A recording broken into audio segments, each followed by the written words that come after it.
This is Frank on Radio Free Villador. Your neighbor, your city, once more and forevermore. Signing off. Talk to me, Frank.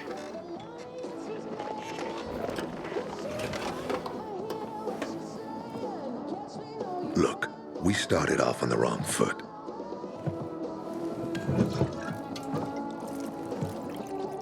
I'd like to correct that mistake. Have a drink. Yeah? For me. Frank, I really don't have time for this. I have to find another way to find my... Just listen.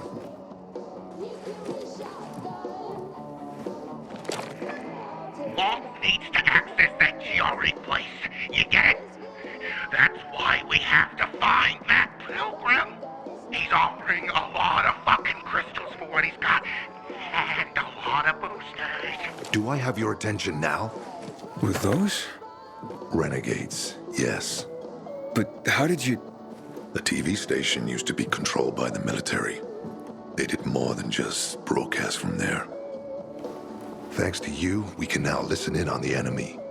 It appears that Waltz is looking for the same database you're after. But the observatory is completely soaked with chemicals. I have no idea how this GRE crap works, but Waltz sure seems to know.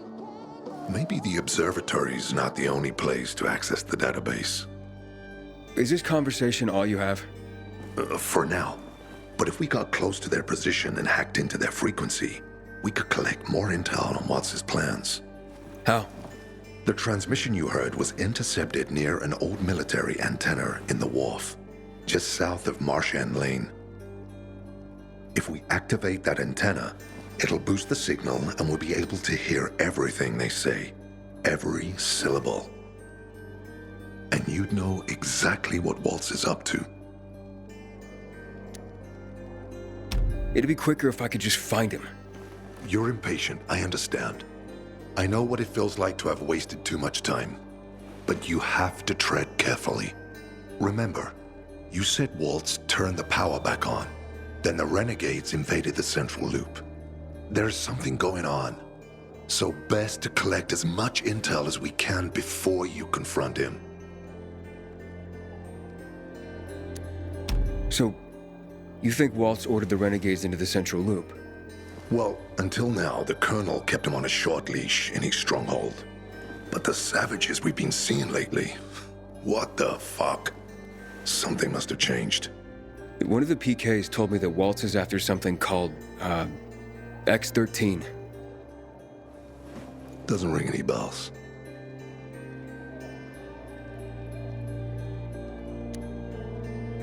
Tell me more about these antennas. The military installed them on the tallest buildings to blanket the entire city. They're extremely hard to access, but all we need is the one nearest to where those renegades were based. When the signal's stronger, we'll be able to hear everything they say. Now the good thing is, it's the closest antenna to the canteen. You shouldn't have trouble finding it.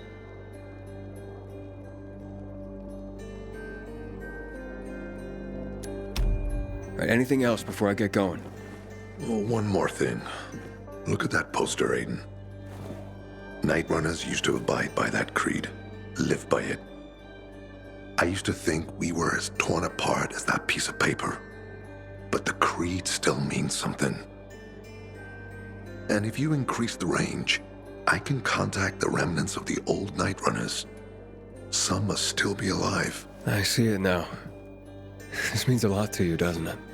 Not just to me, to everyone here. But there's one piece missing. Do you know why I haven't thrown this poster away in all this time? Because of Lawan. When I saw her for the first time, she was maybe, 8, 9 years old. She was barely alive. She looked like she hadn't eaten in a year. And she was trying to help some kids get a crystal back from a thief. The guy was threatening them with a knife. He was twice their size, stronger, and she jumped on him, bit his hands so deep that his screams were heard as far away as old Villador. After that, she gave the crystal to one of the boys and left. She didn't get anything out of it. She didn't have to risk it. I looked at her and thought, this is all we have left. As humans, we can fight one another. Everybody just for themselves. Or, no matter what, we can stand up for each other. Then I wrote down this credo. That little girl helped the Nightrunners become who they were for years. And if we are to be reborn, we cannot do it without her. Why not without her? You see, she's a tough one. Maybe too tough. I trained her, helped heal her wounds, but never healed the biggest one. Revenge. She's built a mighty thick wall around herself. Can't seem to let go of her anger. If she doesn't, it could destroy her. I know. Drunk calling the kettle black, right? I'm in no position to judge, Frank. Thanks. Lawan's so fucking obsessed with her kill list. She needs to throw that damn thing away. Otherwise, it'll kill her.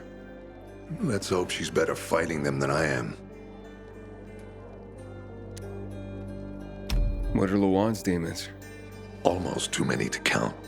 But Satan himself is at the top. You mean Hakon? You know him? Yeah, we've met. It all came down to the TV station mission. Hakon was against that from the start. Got Killian on his side. He said it was suicide.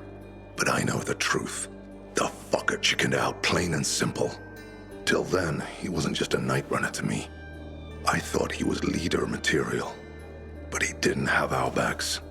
Tore the Creed in half before he bolted, and with it, tore apart the Nightrunners themselves. Fucking coward.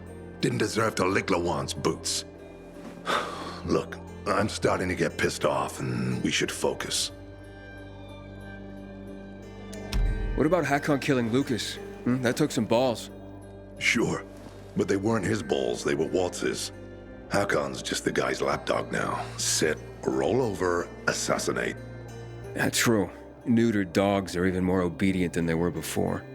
Exactly. Okay, I'm on my way. Then go get him. I'll be on the radio. You remind me of Lawan, before she became obsessed with that goddamn hit list of hers. I'll get ears on the renegades for you. I'll find out what Waltz is up to. I promise.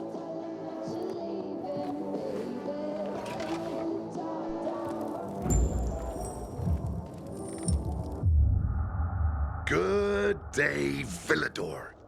Frank is back, and I've got some more exciting news for you. Blankets, food, and drinking water are being collected at the canteen. All those in need can